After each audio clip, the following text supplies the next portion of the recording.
Sabem que ets un dels economistes més importants del món, però no sabem ben bé per què.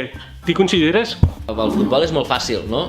Saber qui és el millor futbolista, no? El que fa més gols, el que fa més passes, el que guanya més Champions, el que guanya més lligues. Amb economistes no és tan fàcil. Hi ha maneres, o sigui, nosaltres, la meva feina consisteix en tres coses. Una és donar classes, una altra és pensar, pensar, i llavors el que jo penso, o els que els economistes pensem, o els que els científics pensem, no només economistes, els metges, els físics, tots, llavors ho escrivim, amb unes coses que es diuen articles, els publiquem. La tercera cosa que fem és divulgar.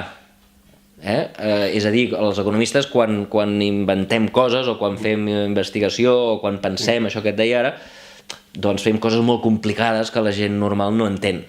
I llavors ha d'haver-hi algú que agafi això tan complicat i ho expliqui a la gent. A la ràdio, a la tele, digui, escolta, compte que ve una crisi, compte que si ve una crisi has de fer això. I llavors, diguem, entre aquestes tres coses, doncs repartim el nostre temps, no? Llavors, qui és el millor, qui és el pitjor, això no se sap.